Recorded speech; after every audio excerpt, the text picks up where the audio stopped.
Paano bumili ng USDT sa P2P? Pero bago mo ito panoorin, kailangan mo munang ma-verify yung Bybit mo. Okay?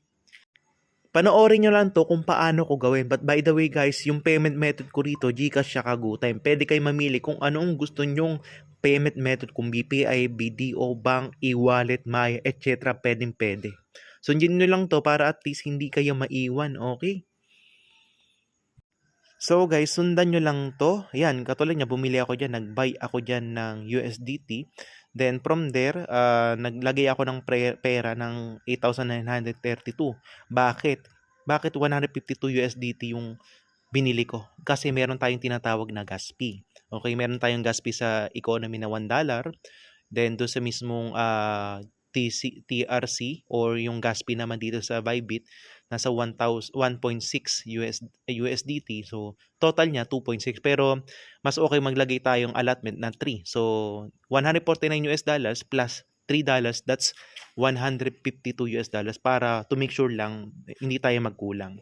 So guys, ito sundan nyo lang kung ano yung kung paano ko siyang ginawa. So guys, kasama na rin to kung paano magbayad, no. So doon sa mismong economy portal, i-click nyo lang yung pay with crypto. Doon, makikidami yung parang QR code. Pagka-click mo, ilalagay mo lang yung QR code doon sa dito. Kasi yan, sunod-sunod lang to para at least aware kayo, no. Ayan, sinay ko na by the way yung proof na nakapagbayad na ako sa P2P, no. So ayan, kiniklik ko lang yan tapos naglagay ako ng price kung magkano yung naibayad ko sa kanya.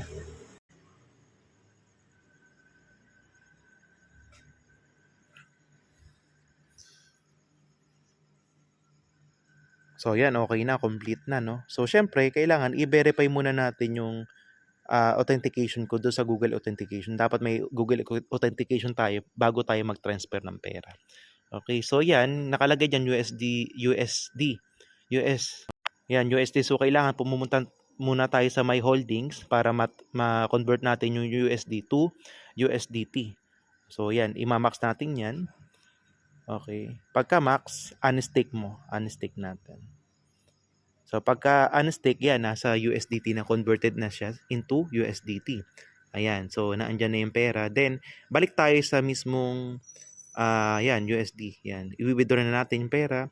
Yung address natin, kukunin natin yung QR code dun sa mismong economy, dun sa Pay with Crypto kasi may QR code sila or address wallet doon.